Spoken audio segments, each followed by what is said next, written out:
All right.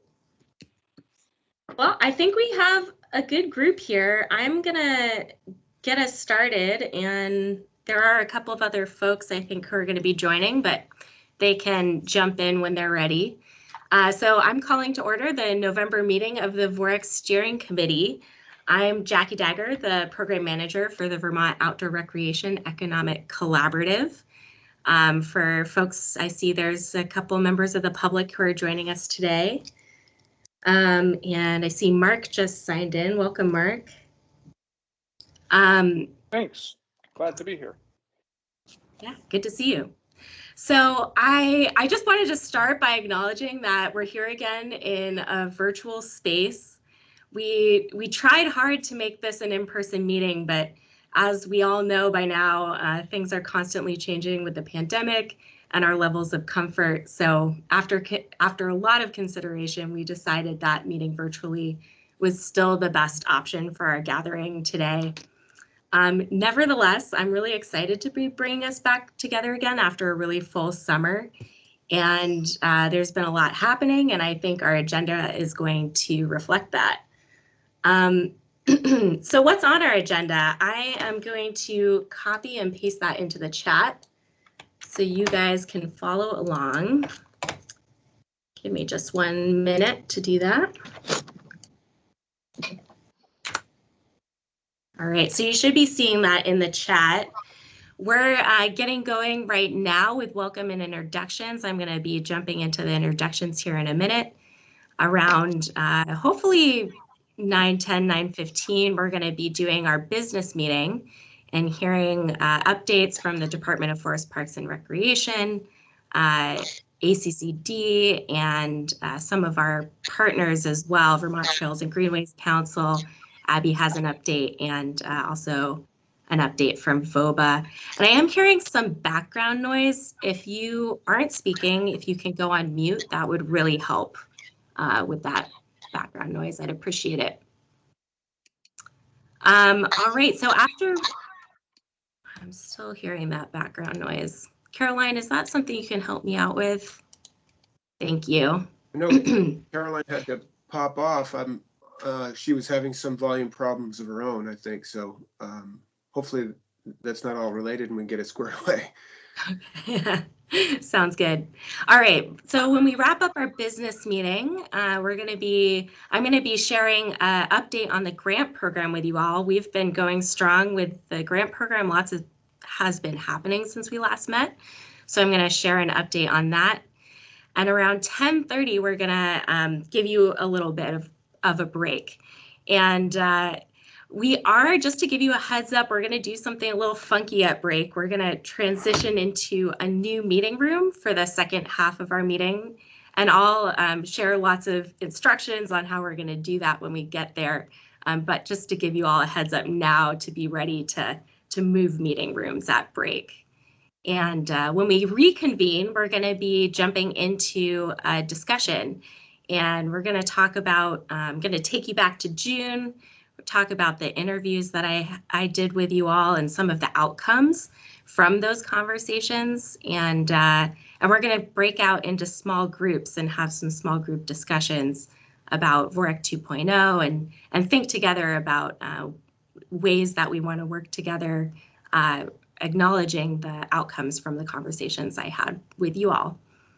Around 11:50, we're going to have time for public comment. So if you're a member of the public who's calling in, we'd love to hear any comments you have at that time. We'll open it up to you to hear any comments or questions you have. And around 11:55, we'll save some time for other business and adjourn around 12 p.m. So we have about 3 hours together this morning. Great, so that brings us to introductions. I do, like I've said, I see there's a few members of the public here listening in. We really appreciate you taking the time to be here. 3 hours is certainly no small feat to fit into your day with other work. So we really appreciate that you're here listening to our conversation and interested in the work that VOREC is doing. To maximize our time, I'm only going to have steering committee members staff and partners who are playing an active role in this meeting and in VOREC introduce themselves verbally. But I do invite you to go ahead and introduce yourself in the chat. And you can just go ahead and drop your name and organization affiliation if you have one. We'd love to know who else is here. So please go ahead and drop that information in the chat if you're a member of the public. I'm going to start introductions with steering committee members. So when I call your name, please go ahead and introduce yourself with your name and your organization affiliation. All right, so I'm going to start with the chair of our steering committee, Michael Snyder. Jackie, good morning all, and echoing Jackie's sentiments, thanks to all for showing up, and yes, steering committee members in particular for your time and dedication here. Mike Snyder, Commissioner, Forest Parks and Recreation, and VOREC Chair. Okay, and our vice chair, Josh Hanford. Good morning, everyone. Nice to see you all. I've been away a little bit, not away, but just occupied with housing. Josh Hanford, Commissioner of Vermont Department of Housing and Community Development, and happy to be with you this morning. Thanks. Great. Mike DeBonis. Morning, everyone. Mike DeBonis, Executive Director of the Green Mountain Club. Great. Hal Elms. Oh, Hal, you're on mute. You'd think after 18 months, I would have figured that out. Hello, everyone. Hal Elms here from Middlesex. My company, Pinnacle Outdoor Group, is a wholesale manufacturer's rep agency, and I hold one of the outdoor industry seats on VOREC. Abby, go ahead. Good morning, everyone. My name is Abby Long. I'm the Executive Director for Kingdom Trails, and I serve as the mountain bike voice on VOREC. Kim Root. Good morning, everyone. I'm Kim Roop. I'm the Communications and Community Engagement Director at Chamber and Economic Development of the Rutland Region. Mark, go ahead. Hi, Mark Sherman from Outdoor Gear Exchange in Burlington, and I am one of the founding steering committee members of VOREC, and I'm glad to be here. I represent the sort of retail piece of the outdoor industry. Thanks, Mark. Drew. Hey, this is Drew Simmons calling from Waitsfield. I'm the president of Pale Morning Media, which is a strategic communications and public relations firm that works with the national outdoor industry, brands, retailers, organizations. Happy to be here. I think I'm going to try to get Becca a warmer coat because it looks like they turned the heat off wherever she is. So it's just a quick thought. Everybody's looking for Becca. Frank, go ahead. I remembered the mute button. Good morning, everybody. Frank Stanley, I've known most of you since day one of this, and I am president of Vermont Traditions Coalition, a volunteer position, and I'm here to represent sporting interests, hunting, angling, trapping, and shooting sports. Thank you. Thanks, Frank. Carrie, go ahead. Hi, I'm Carrie Thomas. I'm Executive Director of the Northern Forest Canoe Trail, and I represent recreation at large on the steering. Great. Thanks, Carrie. Do we have Jean on the phone? Yes. Great, Jean, go ahead. Jean Gervais, President of the Island Pond Chamber of Commerce and the member of the Island Pond Select Board. Thanks, Jean. Did I miss anybody on the steering committee? If so, go ahead and jump in. Great. Yeah, I do know Shelby Seams is going to be joining us at 9:30, but couldn't be here for the first part of our meeting. And Josh Bryan, another one of our steering committee members, is traveling in Montana, so he can't join the meeting today. All right, well, I'm going to move on to our staff and partners who play an active role in VOREC and give them an opportunity to introduce themselves. So I'm going to start with Kelly Alt. And as a reminder, just go ahead and introduce yourself with your name and your organization and affiliation to VOREC. Hi, everyone. I'm Kelly Alt, the Executive Director of the Vermont Outdoor Business Alliance, and we work closely with VOREC on a number of outdoor industry fronts. So glad to be here today. Becca, go ahead. Thanks, Jackie. I'm Becky Washburn. Looks like I'm still wearing my Halloween costume. Sorry about that. Traveling today and trying to be in a bunch of places at once. Forest Parks and Recreation support to VOREC. Nice to be here. Thanks, Becca. Caroline, go ahead. Hi, can everybody hear me okay? Oh, Getting some background. Can you hear me? Okay, awesome. Thanks for enduring some weird technical issues with audio, but I'm Caroline Zeilinger, Commissioner's Assistant at Forest Parks and Recreation, also supporting VOREC here today. Thanks, Caroline. We are going to have a couple of other staff joining us in a little bit to help with breakout groups, and I'll make sure to have them introduce themselves when we get closer to that part of the agenda. Did I forget anybody who's playing an active role in VOREC? Anyone else? Okay, just want to make sure. So we're going to jump into the business portion of our meeting, and I'm going to turn the floor back over to Mike to lead the approval of our August minutes and to kick off our updates from the chair. So Mike, when you're ready, go ahead. Okay, thanks, Jackie. Yes, as you know, most of you know from the beginning, we established we'd roll by Robert's Rules of Order, and it doesn't come up much, except when there's action to be taken and things like the minutes. So we'll be somewhat, whereas we're normally kind of informal and discussion oriented, this is one of those, just reminding folks we have that process. So we have the August meeting minutes to approve. I would seek a motion to approve the minutes as presented in your advance pack. So moved. This is Mike Debonis. Moved by Mike. Is there a second? I'll second, Carrie. Thank you. That puts it on the table for discussion. Any discussion of the minutes from the August VOREC meeting? Corrections, additions, comments? Hearing none. All those in favor of approving them as presented, please say aye. Aye. Aye. Aye. All opposed say no. Hearing none, the ayes have it. You've approved the minutes of the August VOREC Steering Committee meeting. Thank you. We'll next move into the other component of the business portion of our meeting to share updates. It's been a while. You know, we continue to be involved, all of us, in lots of stuff. And so there's a lot. I'll try to be relatively quick here and then pass it on for others. I'd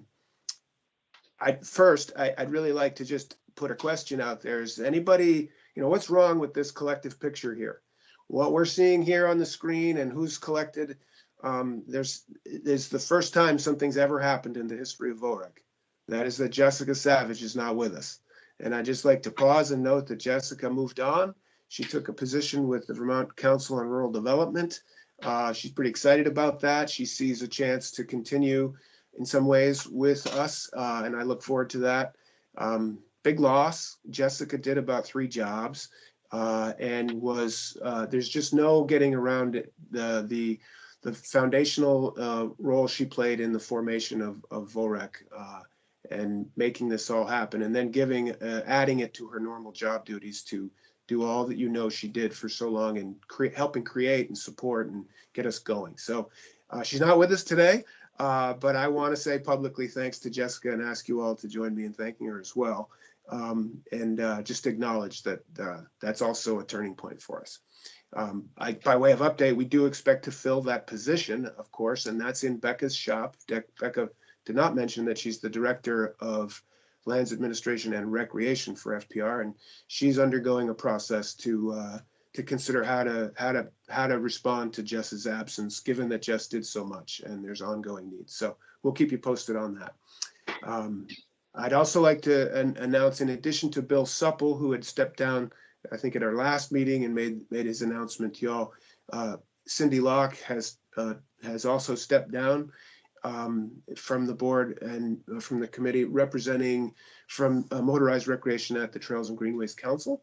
And so we're actively now needing to look to fill both of those slots on the steering committee, thanking both of them for their time and service and contributions. Jackie's going to send out a request. I mean, I just invite you all to be thinking about suggesting folks to fill these slots. By way of reminder, I think it's our bylaws that say that, no, it's the executive order actually that says steering committee members will be appointed by the chair with approval of the governor. So it's my job to kind of gather up some names, and then I'd love your input on how to fill these, and then make a recommendation basically to Governor Scott. And it's really his call, but that's how we roll. We've done it before. Several of you have joined us since the beginning, but keep thinking about that, please. Jackie, is that right? You'll send out a request for suggestions following the meeting? Yep, that's right. I'll email everybody and provide some more instructions on how to share your ideas with us. Super. Let's see. I wanted to mention that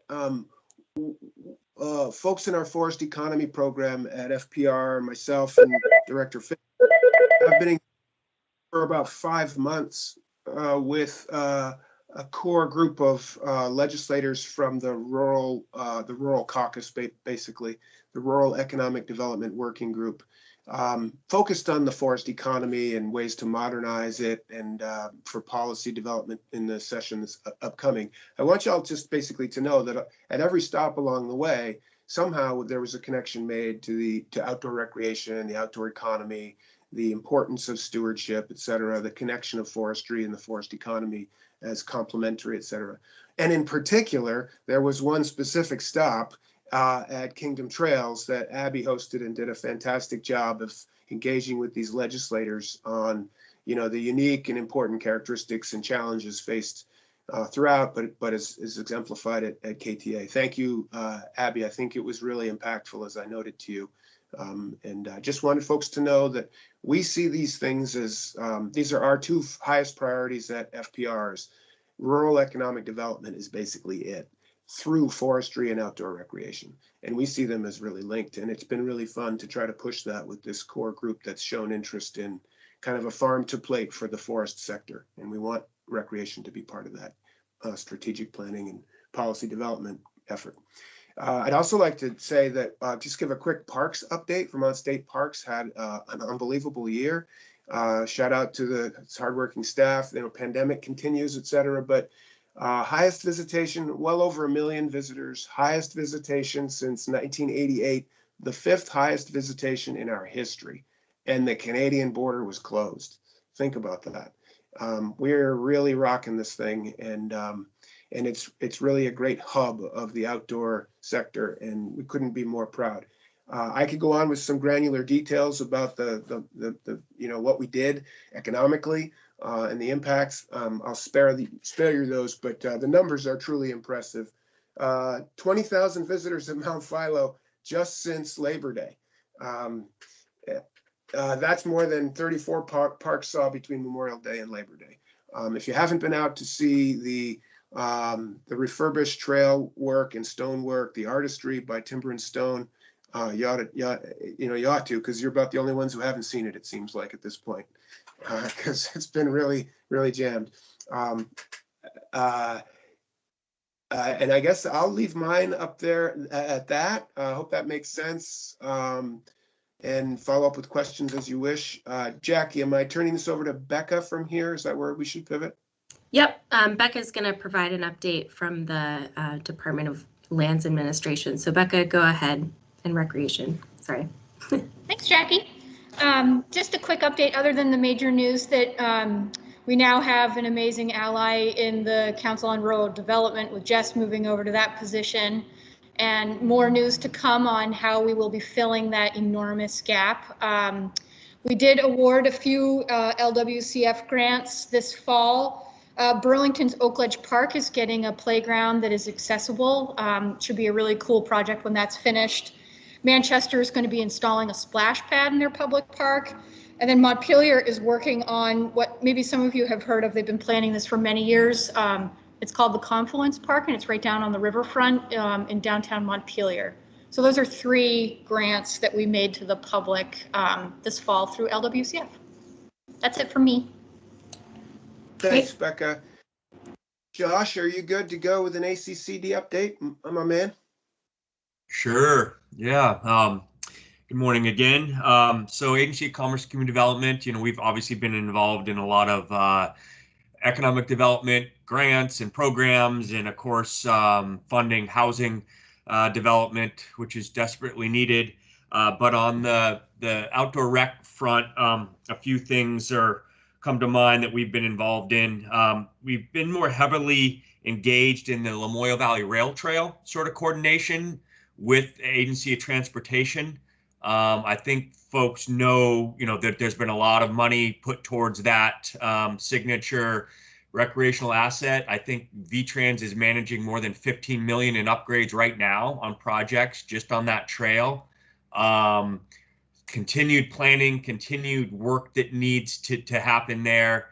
One of the things that is most important to get right is sort of an overall coordination and management plan for the whole trail, with some, sort of keeping it all linked together with the proper signage and look and feel. I mean, this is a project that the governor wants to be a signature trail, but yet it connects all these different towns and villages, has historic features, and there's got to be a sort of a common theme and look to it, but yet let these places be a little bit individual and stand out.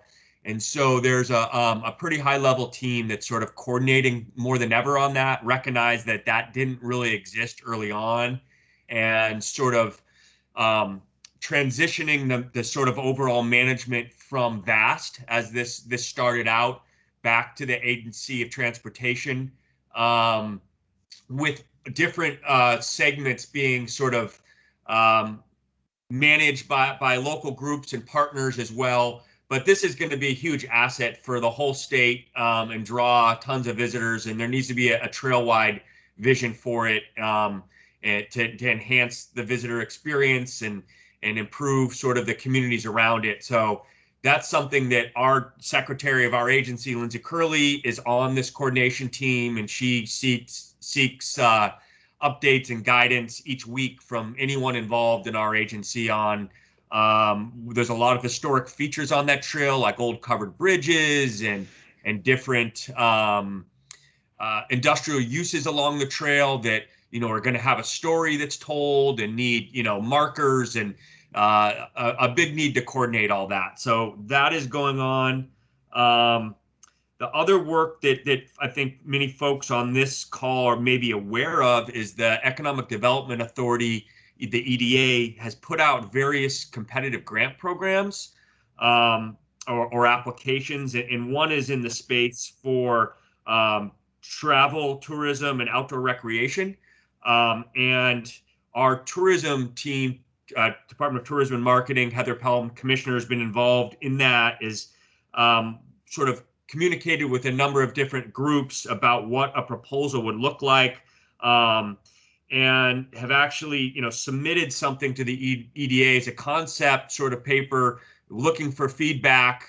We haven't heard any feedback yet. There's been no response from EDA, so we don't really have an update on that, other than we've heard the different groups' thoughts and what would be Vermont's best way to be most competitive, joining forces with a number of different, let's say it's the mountain bike groups, or it's someone else to all collectively apply individually, have the state apply as an umbrella. And so still working on that effort.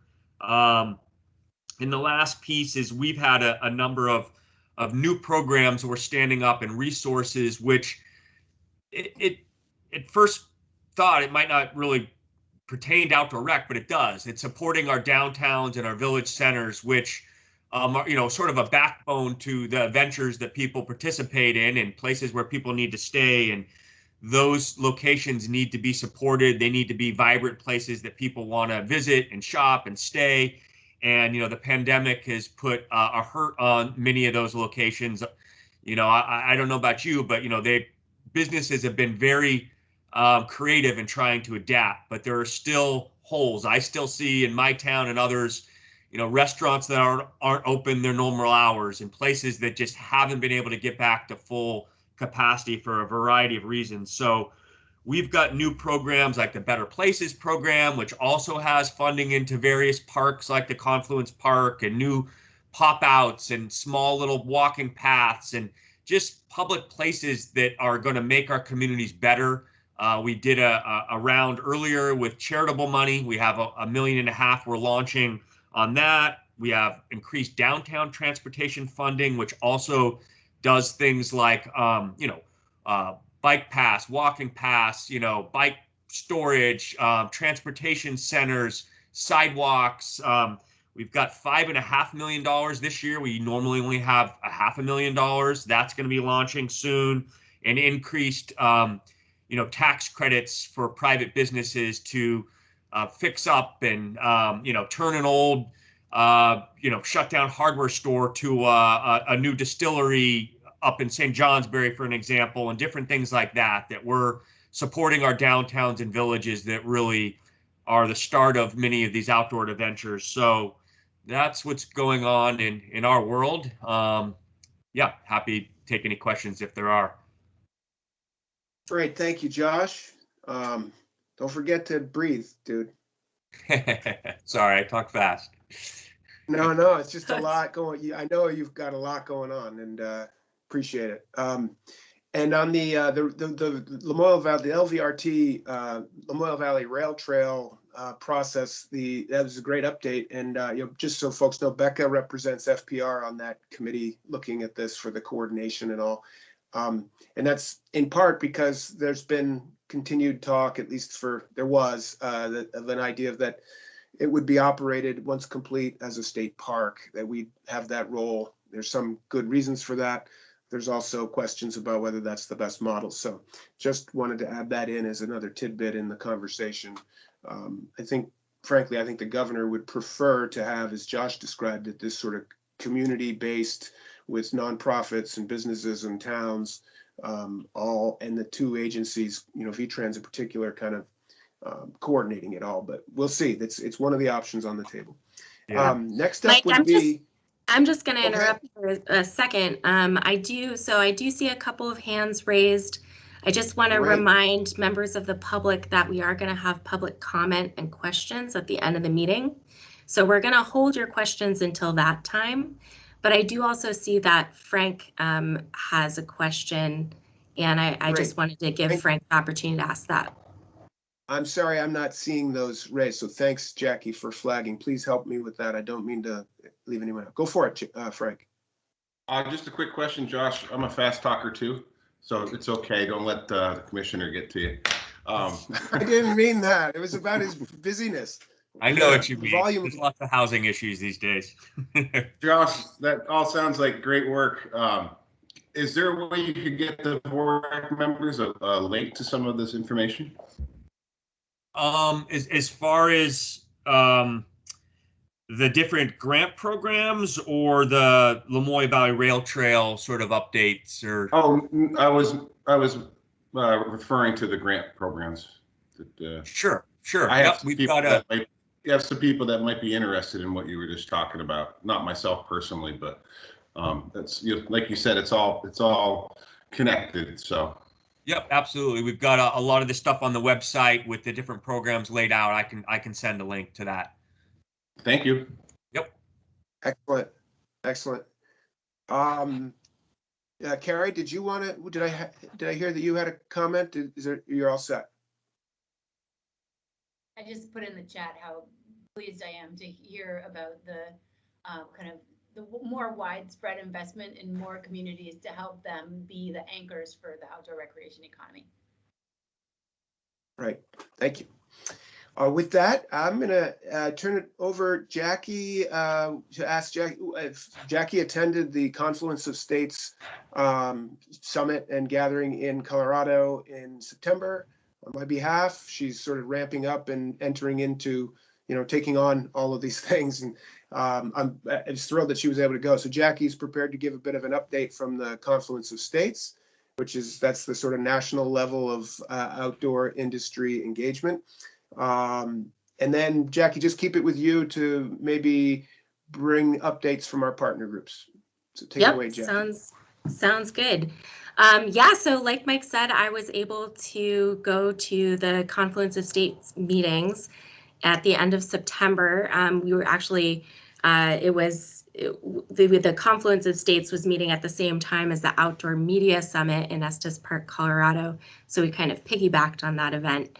But it was 3 days, great conversations.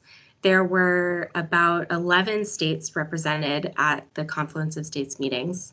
And it was great to just get together and talk to other state directors who are thinking about the outdoor recreation economy at a national level. And some of the things that we talked about or that came up, we thought about opportunities to start to think about how we're standardizing the outdoor recreation, like how we define the outdoor recreation economy at a national level. So some of the ideas that group is exploring is maybe opportunities in SCORPs to build some commonalities between the way SCORP processes are done, and also looking at.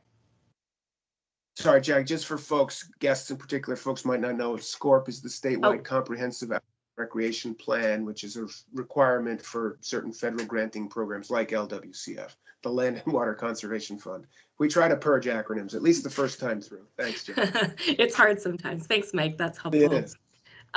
We also thought about, well, this is another acronym, which Mike, I might need you to jump in, but NAICS codes are one way that jobs in the outdoor recreation economy are tracked. And we talked about maybe some opportunities to, not to get to the details of it because it's pretty complicated, as many of our steering committee members probably know. But we thought about, are there opportunities to standardize some NAICS codes to help with how we're defining the outdoor recreation economy at a national scale. That's North American Industry Classification System for basically classifying business establishments. And don't ask me anything more. I don't know anything more. Yeah. We also partnered with the media who were attending the Outdoor Media Summit. We asked them to help us think about how do we sort of leverage the outdoor recreation economy, give it more presence nationally, and also how can we partner with the media to help define or encourage ethic of stewardship and disperse traffic to popular outdoor recreation areas. So that was a very interesting conversation. If anyone's interested on the outcomes of that, I'm not going to share it here for time, but feel free to follow up with me directly. I'm happy to talk more about the ideas that came out of that meeting. And the last thing that came up as a big topic was the Bureau of Economic Analysis numbers that are being released on November 9th. And I know Kelly Alt is going to provide a lot more information about that in her update, so I won't go into details, but we did talk a bit about that release on November 9th. I want to pause there. Any burning questions about the Confluence of States meetings that you all have? I'm also happy to, if you want to follow up with me afterwards individually, to talk more about what that conversation was like. What's the update of the number of states joining as new signatories? Oh, yes. Yeah, that was also something we talked about, is signing new states into the Confluence. So New Hampshire and Maryland have joined the Confluence. They have established outdoor recreation economy offices, and New Hampshire was going to sign on in Colorado, but because of the pandemic, they weren't able to make it. So we're looking for new opportunities to do that signing ceremony. But Mike, to my knowledge, it's New Hampshire and Maryland currently that are. Yeah. Mm-hmm. And Jackie's also been reaching out and engaging with the others in New England who have signed on. So that's Vermont and Maine, and now New Hampshire, and which is great. And I just will note again, I appreciate Jackie, you not just going, but engaging and representing us well as we kind of transition into your growing role here. So thanks for that. We were an original. Many folks on the call helped write the darn thing. The best parts of it, I'd like to think, were written by Vermonters, and we're proud of that legacy and glad you're going to keep it rolling for us. Great. Thanks, Mike. All right, well, if there's no questions, I'm going to jump into our partner updates, and I'm going to turn it over to Abby for an update from the Vermont Trails and Greenways Council. So Abby, go ahead when you're ready. Thanks, Jackie. I'll be quick. Vermont Trails and Greenway Council, we actually have a meeting. We haven't met very consistently lately, but our next meeting is the 11th. Is that Thursday next week? And the main topic on the agenda will actually be revisiting ANR's alternative oversight program for trails, as we truly need to dial in and really capture our collective, like very specific responses to the framework, like really taking notes, like line by line feedback. And this really stems from a request by some legislators who've been kind of contacting Vermont Trails and Greenway Council members one-off as to our position on the contents of the proposal, because I think future reform or legislative efforts this coming session might be based off of or just stem from the alternative oversight program. So we do really want to be prepared for when they say jump. And the biggest news I wish to share is I've made the decision I'll be stepping down as the Vermont Chairs and Greenway Council co-chair. And actually Cindy Locke is also stepping down. My reason being I've just had a lot of childcare challenges, and I don't feel I can give 100% to the council, and I'll always be involved, of course, but just at this time, I'm not the right person to drive it, especially as we head into the more active months after, January 1 when the session starts. So Nick Bennett of VIMBA will be taking my spot, and then Danny Hale, who's been a past chair of the council, will also be co-chairing alongside Nick. And I believe that's really our update. More to come after our meeting next week. Great, thanks, Abby. All right, I'm going to turn it over to Kelly Alt to give the update from VOBA. Go ahead, Kelly. Sure, thanks, Jackie. I'll go ahead and start with the Bureau of Economic Analysis numbers since you mentioned it. The Vermont Outdoor Business Alliance has been utilizing the numbers that have been coming out from the Bureau of Economic Analysis every year to highlight our sector, to show its economic impact, and also to show where we're falling short. It was a bright spot in 2019 numbers when Vermont was the second state in the nation in terms of contributions to our GDP. That was 5.2%, but our workforce numbers put us somewhere around the 44th or 45th in the state. So it definitely has been a driver of our interest in addressing workforce issues. We are anticipating numbers coming out on Tuesday morning at 8:30 a.m. that will likely have a mix of bright spots and disappointments. And we've been working with our State Outdoor Business Alliance counterparts across the country to think about what is the messaging that we want to coordinate and be aligned on in responding to these numbers. And again, it's going to be a mix of celebrating some of the strengths of the 2020 numbers and also looking at some of the weaknesses as areas for improvement and spinning that in a way that makes a case for investment. just talking to our national industry partners, they're going to be putting out a lot of information on Tuesday, webinars and press releases and data analyses.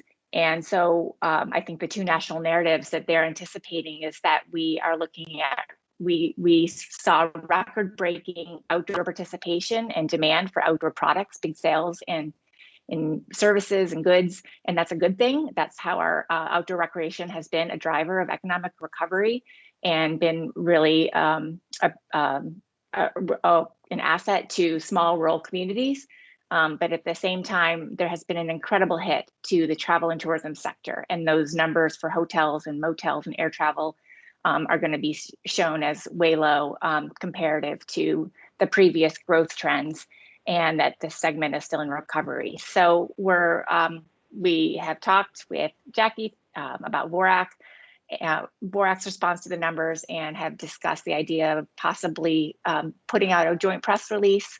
And we'd just like to get some volunteers, if there are some on this call, to look at the numbers and think through kind of how our specific messaging what our specific messaging should be for Vermont, which is, also in concert with the states, but yet is unique to the needs and challenges that we face here in Vermont. So I see, I don't have the chat, but did Mike have a question? Want to jump in now, or?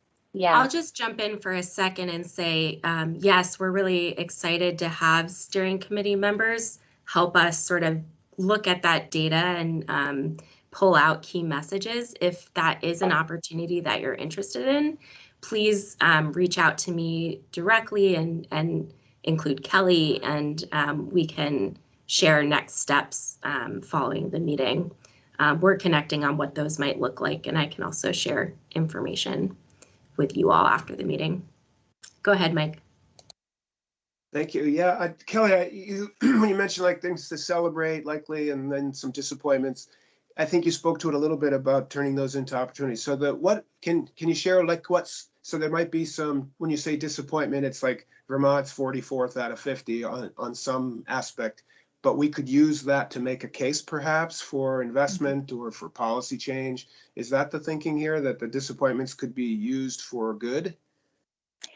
Yes, and the national industry groups are also going to be highlighting workforce regardless of the numbers, because overall that is such a strong point for outdoor recreation across the country. And so we could identify workforce needs, workforce development needs in our state that can really expand the 20,000 jobs that BEA said were created or not created, but that came from outdoor recreation in 2019. That we want to see that grow, that we want to set a North Star or better metrics for workforce, and that we could use some assistance because we're clearly behind other states in providing employment opportunities in this sector. Excellent. We'll be making the lemonade out of the proverbial lemons. Yes. Excellent. And we'll have some, so I'd love to let Jackie or I know if you'd like to work with us on this, and we'll keep folks in the loop because it should provide some good data and points for probably lots of opportunities in the months to come. Is that Drew? Oh. Yeah, I just want to tag on to everything that Jackie and Kelly are saying. I mean, I think that the quote unquote disappointments in the BEA numbers are going to be that the top line number for GDP is going to go down because it was a pandemic and things went down. Meanwhile, there's going to be other things that clearly grew during the pandemic, and I think those are going to be the things that are going to get highlighted. So I think it's going to be very strong. It's just there in the national sphere, there are some groups that are really, really into that big number, and those are the groups that are going to be disappointed by these numbers. So I think for us, looking at the more nuanced stuff, there's going to be plenty of positives. Yes. And even the participation numbers that Mike, you opened with, are very impressive. And we should combine some of that success with the industry successes to kind of showcase that intersection between people getting outdoors and the health and wealth of our local economies. So moving on the topic of workforce, that is a nice segue in that VOBA has focused its foundation, focused its time on a lot of foundational research and relationship building around our workforce initiative, beginning with, the spring in reemployment efforts. And through a survey, we identified specific talent pipelines in the outdoor trades that are going to experience, if not already have experienced, pain points in the future. Specifically around bike mechanics and trail building, and then some in gear and apparel manufacturing in the state, especially industrial sewing of the small and medium sized companies. We have some really promising opportunities for those types of businesses, but yet we are seeking real shortages in workforce. So that has been the focus of our research and member engagement and partnership discussions with education institutions, alongside other issues around recruitment, retention, seasonality, and inclusivity. We have a work group that's been driving these conversations within VOBA and helped design a workforce forum that we had on Monday, which was really powerful in bringing together a variety of stakeholders.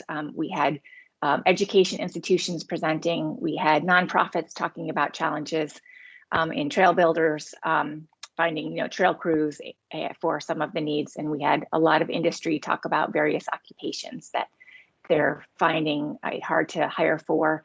And we're talking through some proposals and vetting ideas for certificates, like a trail builder certificate at NVU, National Bicycle Industry Recognized Certificate at VCC, and an outdoor business minor at Champlain College, just as examples of kind of some specific pathways that we might be able to put in place.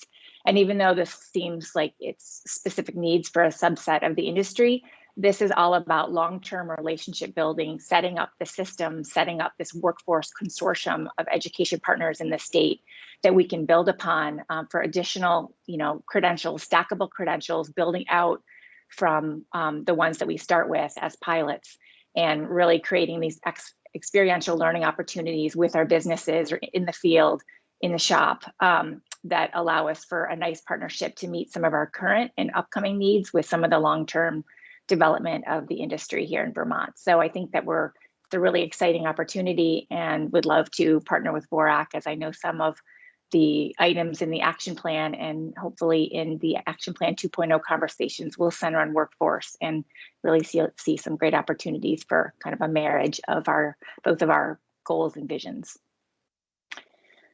I don't want to take up too much time, but the other big initiative that we've been spearheading is our Justice, Equity, Diversity, and Inclusion in Outdoor Spaces and Outdoor Places effort. And we have a event on Tuesday, which I hope you will join, as we have, we plan to bring together a discussion about building equitable relationships in the outdoors.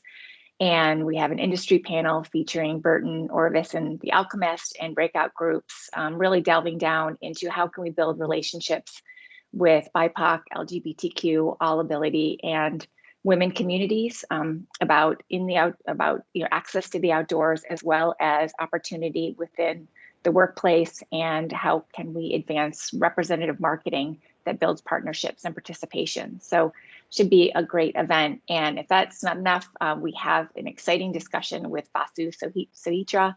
He's a disabled athlete with deep roots in Vermont, but he has been featured in the new Warren Miller film, as well as another North Face film about his descent of Denali, and is really going to talk about disability access and intersectionality for inclusivity in the outdoors. So he should be a great speaker and really engage participants in kind of a discussion on how we can move forward in Vermont on these very important topics. And then finally, we have an event on Wednesday, and you all should have received a special invitation for VOBA's presentation of our first annual Trailblazer Award to U.S. Senator Leahy. He will be there in person. We're going to have an outdoor ceremony at the Trapp Family Lodge, and we want to recognize his longstanding contributions to outdoor recreation, and really would love you all to be there as partners in the decades long work that has kind of gotten us to this place.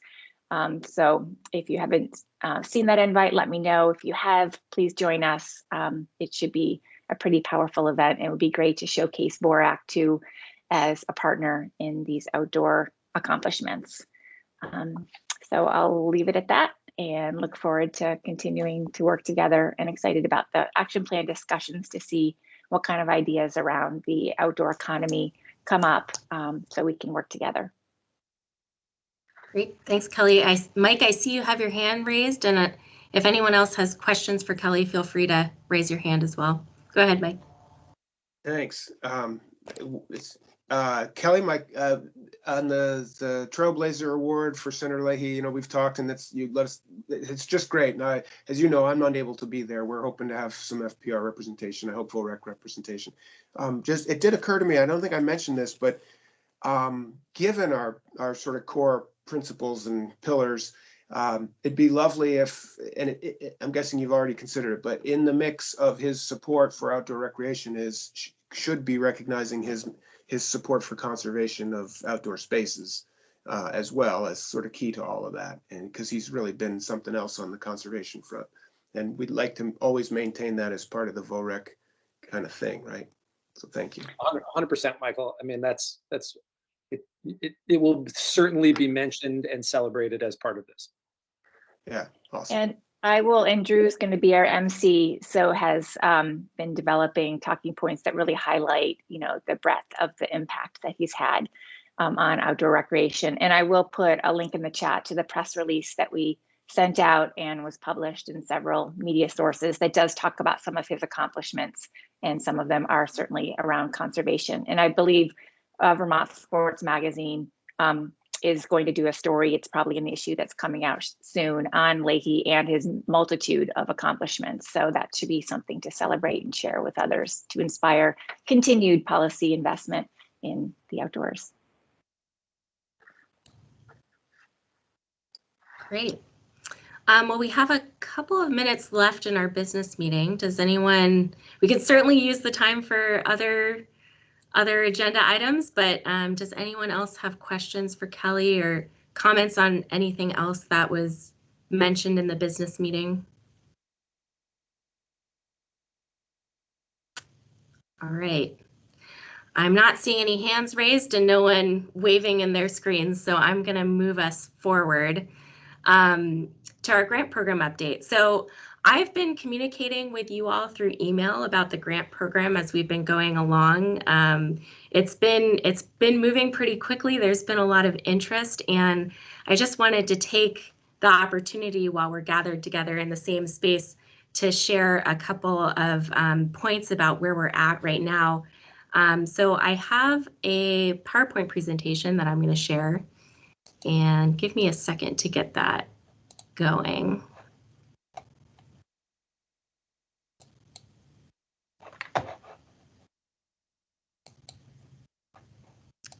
Okay. And I can't see you all in presentation mode, but can you give me a verbal, you can see my slides? We can see them. Okay, and not my notes. No. Great, perfect. Sometimes I've had trouble with that. All right, so we received an impressive number of letters of interest to the community grant program. We did at FPR, we did like an internal guess at how many letters of interest we might get. And I think our high number was 70. And we got 104 unique applicants submitting letters of interest, which was really fantastic to see that level of engagement and interest in the program. In total, the requested funds of all of those applications was $21.5 million. So as a reminder, we have $5,100,000 to grant this year. So it's great to see how much need there is for this program across the state and the interest in outdoor recreation economy work. This was also the first year that we invited nonprofit organizations to apply to the grant program, so I thought it would be interesting to pull that number out. And of the 104 applicants that applied, 24 of those applicants were nonprofit organizations. So letters of interest were due at the end of August. We had a review team meet in around mid-September and to review those letters of interest and make decisions about who to invite forward. On that review team was Caroline Zeilinger, Jessica Savage, Richard Amore from ACCD, Nate Formulari from the Department of Tourism and Marketing, our very own Hal Elms, and myself.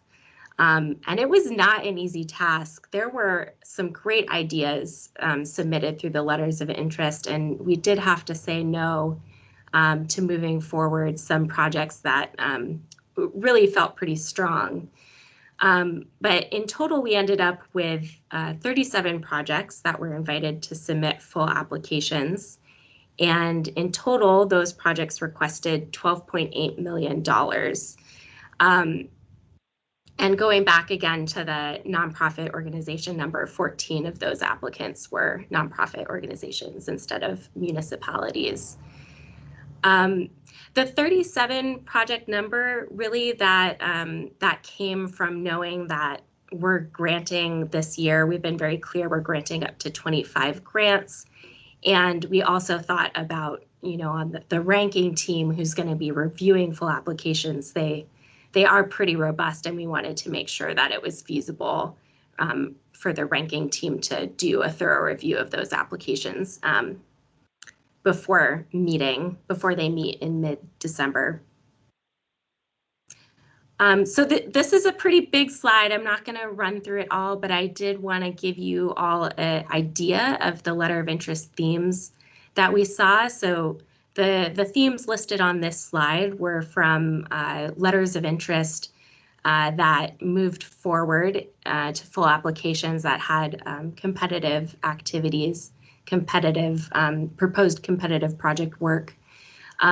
Just to name a couple of the themes that we felt really strongly about, proposals that were building community connections to cross-state trails.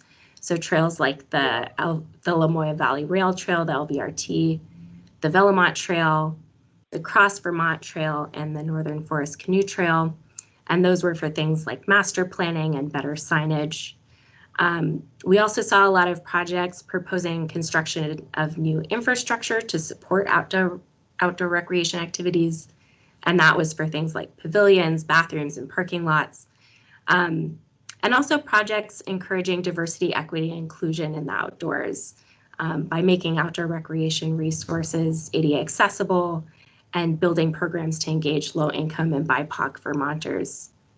So I will be making these slides available after the meeting, and you can dig into the themes listed here a little more then.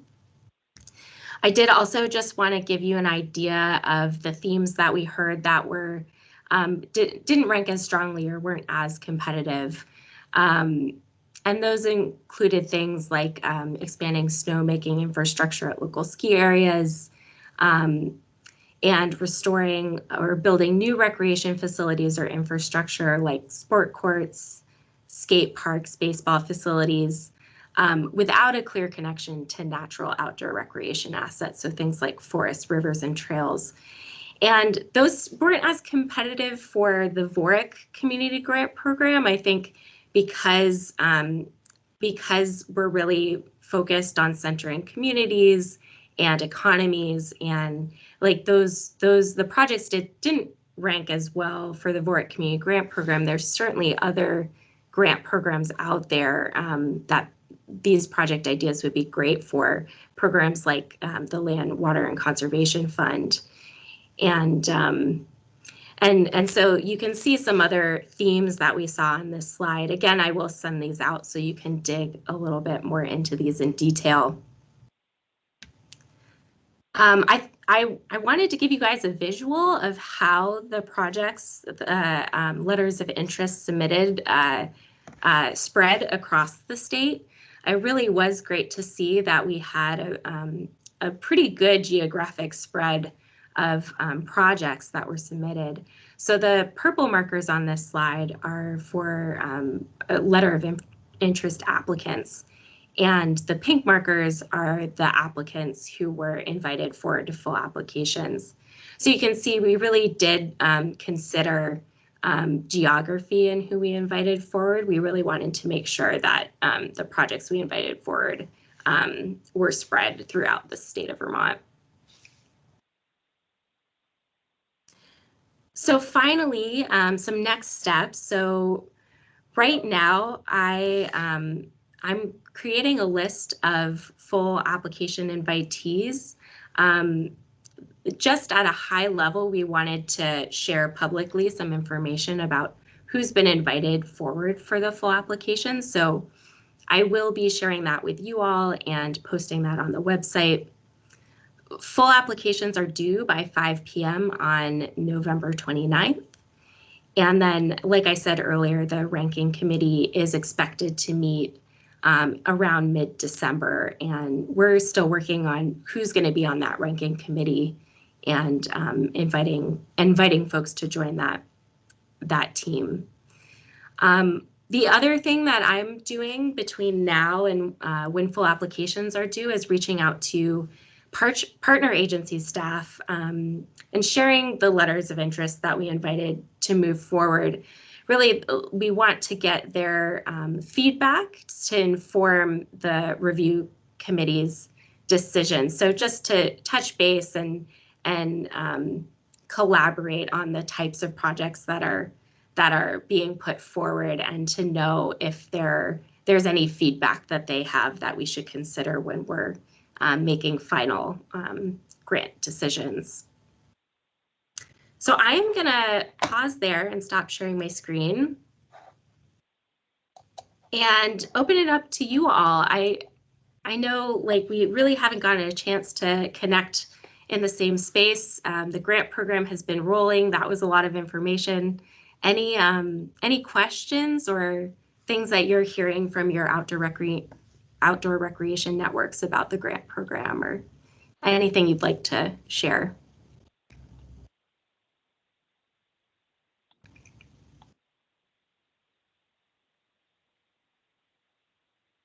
All right. I'm not hearing any reactions to the data or thoughts.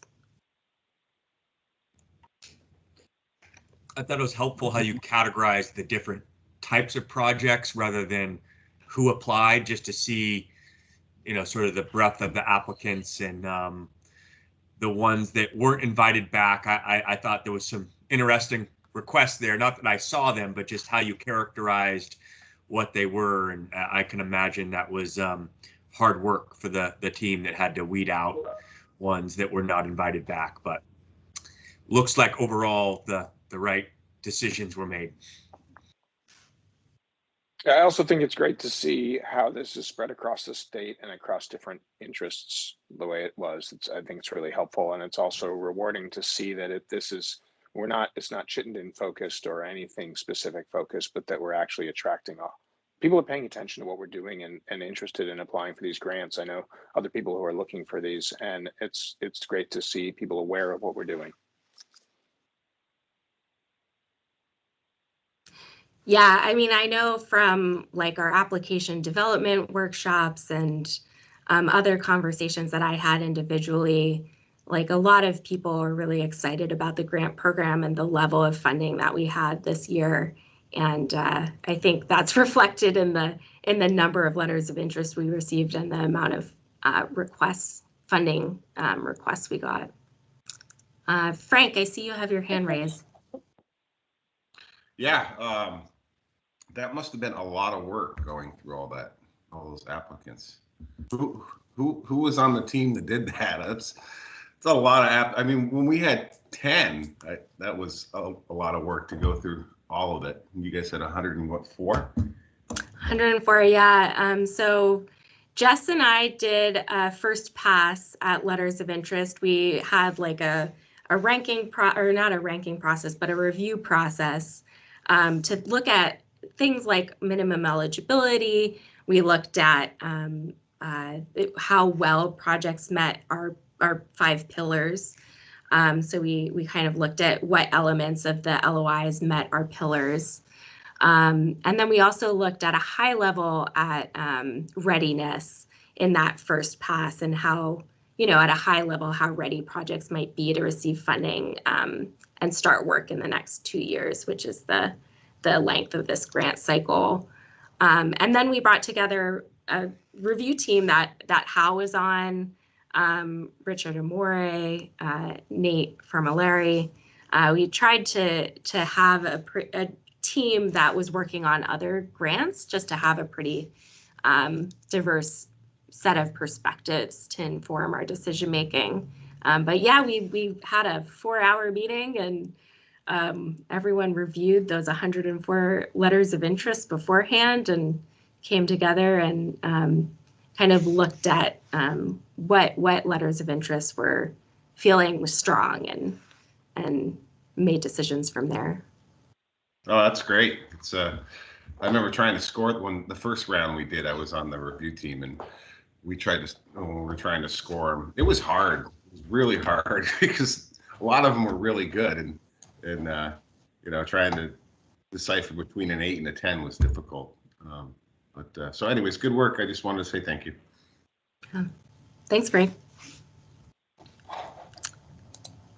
I heard someone else jumping in, and is there another hand? Oh yeah, I see Shelby. You have your hand raised. Go ahead. Welcome, Shelby.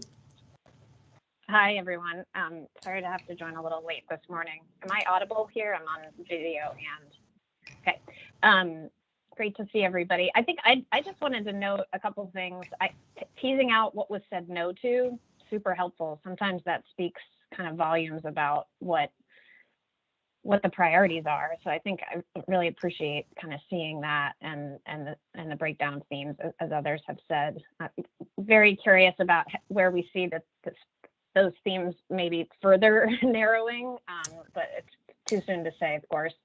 The other thing I'd point out from what you've unearthed there too is the inclusion of eligible applicants as nonprofits. So a small share of the total, but for the invited, for the stage 2 invitations, am I reading it correctly that it's about 50% of the invited applications are from nonprofits, roughly? Just under, yeah. Because Just there's under. 37 and 14 were for nonprofit organizations. Yeah, okay. Well, so definitely a larger share of their overall submission. And I think that kind of speaks to the capacity that nonprofit community-based partners can extend municipalities. And so I think, you know, just a great decision to include that as an eligible entity. I say that not as a biased nonprofit, you know, administrator or anything, but I think it is it's notable that was such a large share of the round 2 invites. Carrie, I see you have your hand up.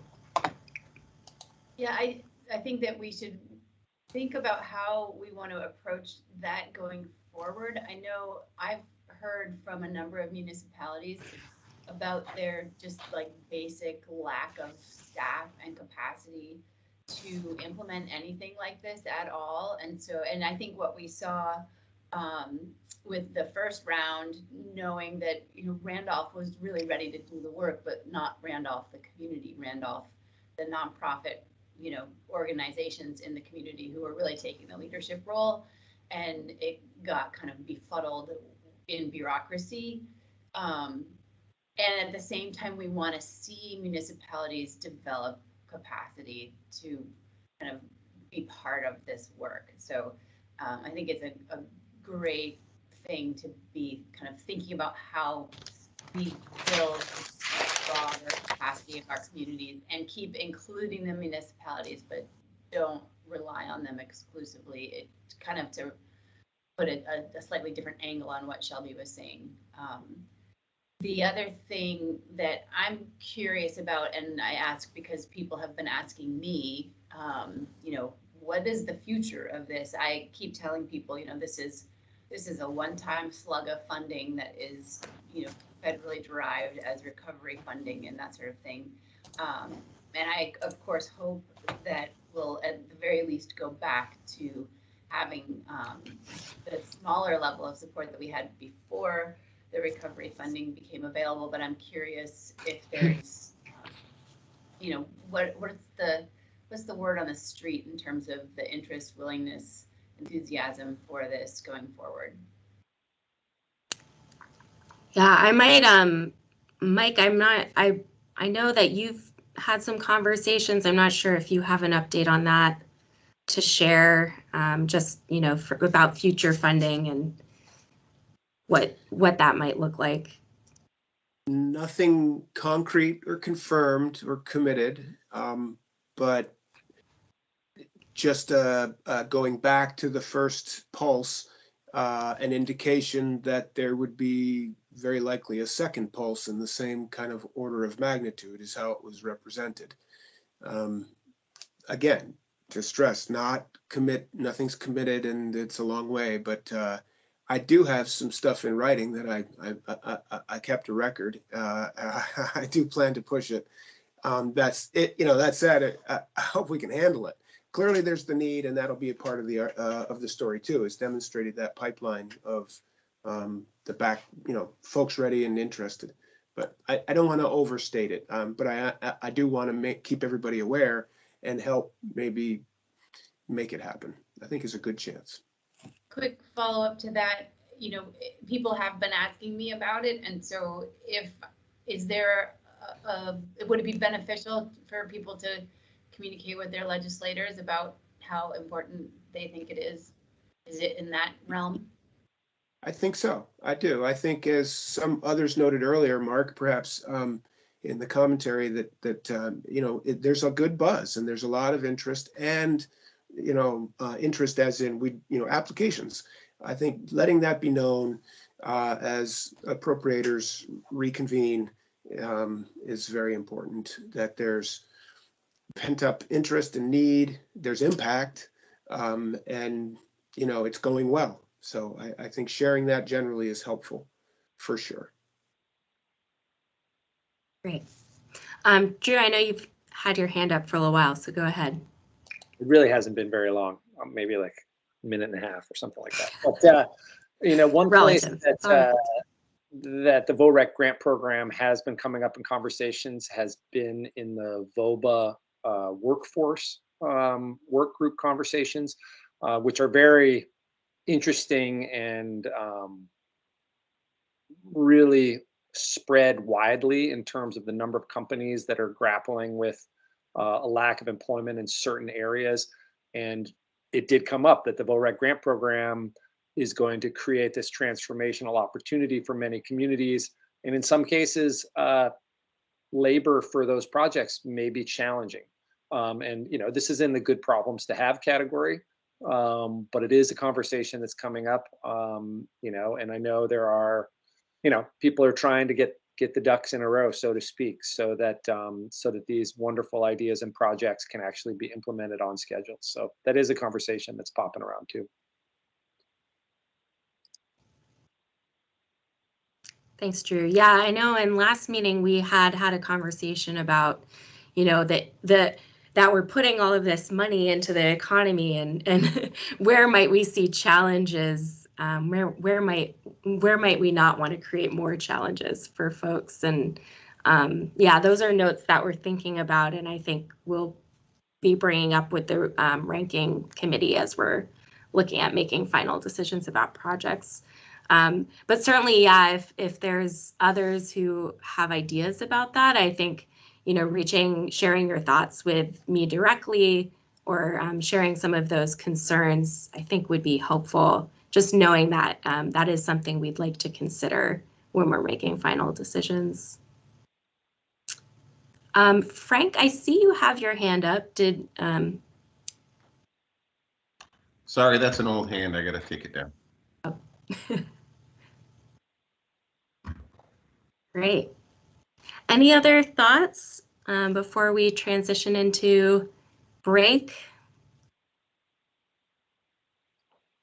I just want to not be the total downer about staffing. I have seen recently that in addition to staffing being really challenging, there's also been a surge, at least nationally, in terms of new business creation at that same time. So I think there is the potential that new businesses that would be set up to support some of these projects workforce do exist in Vermont as well. And I think that could be something to consider as you're moving forward, is looking at recently pandemic era created businesses that may be able to fulfill some of this work too. So just a thought. Great. Thanks, Drew. Okay. Frank, I think your hand is still up. I'm going to lower it unless you you have something else to add. Okay. That's a new hand. Okay. Oh, that is a new Josh, hand. Go don't ahead. you? This is a question for Josh. Doesn't the Agency of Commerce and Community Development have a training program called VCT, or where they'll pay for under certain criteria? Isn't that already in place? Yep, there is a VTP, Vermont Training Program. It trains existing employees to upgrade their skills. You know, it's done through the employer. The employer applies, and it's a cost share. Like, you know, the grant will pay 50% or more of whatever training program is being established. You know, I think this workforce issue is in all sectors, all industries, and, you know, Department of Labor is, you know, clearly involved in this. And from my outside perspective, I don't see that a lot of the strategies we've employed have borne much fruit. I'll just say it that way. We have a shortage of workers. We have a shortage of people. You know, there's 25,000 open jobs in Vermont right now. So training is part of the answer, but the bigger solution is people to do the work and fill those jobs. And everyone's adjusting, automated, you know, trying to reduce their workforce in order to survive.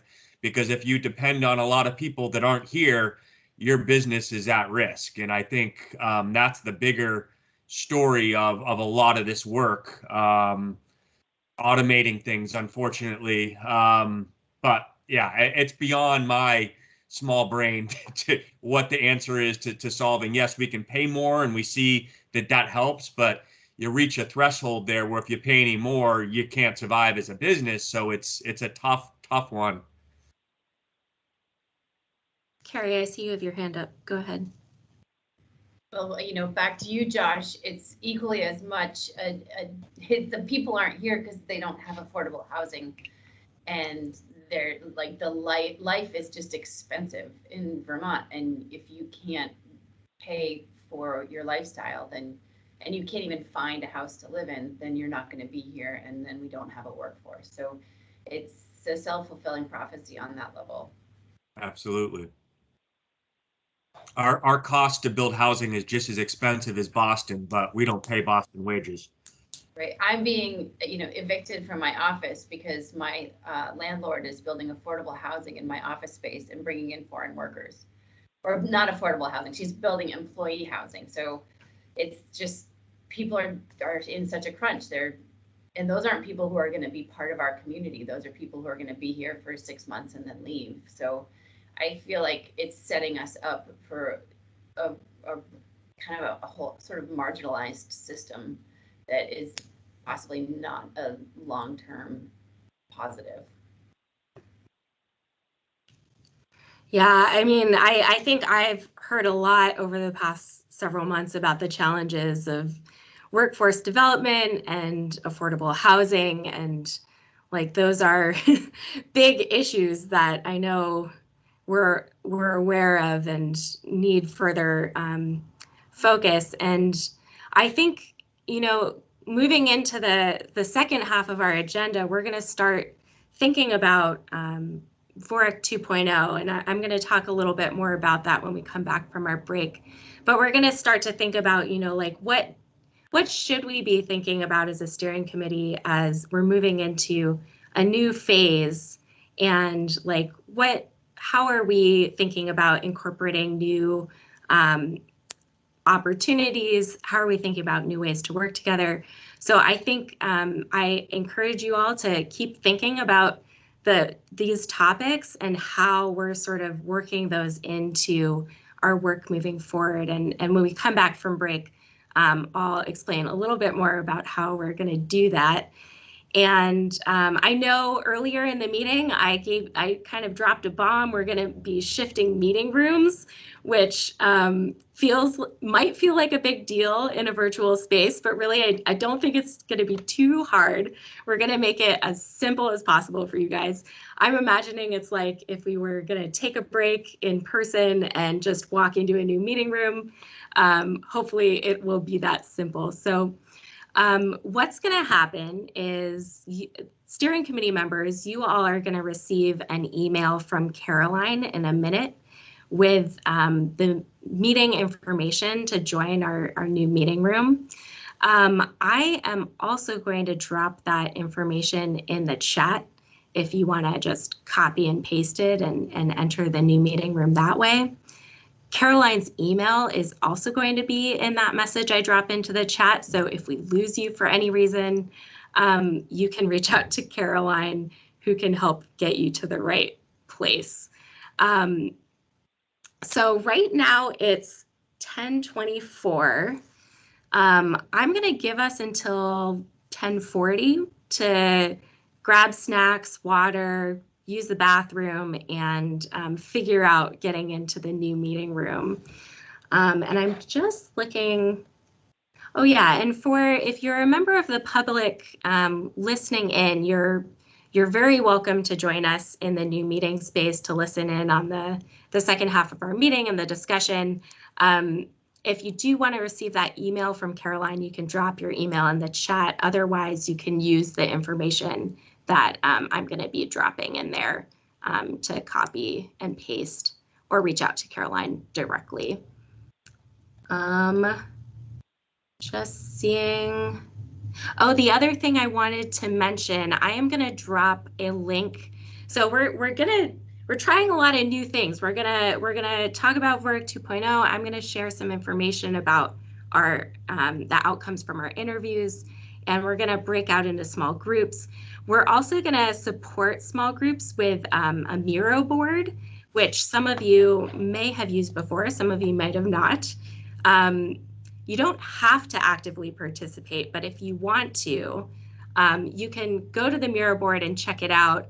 We'll be talking about it a lot more after break, but I'll just drop that link in the chat so you guys can check it out.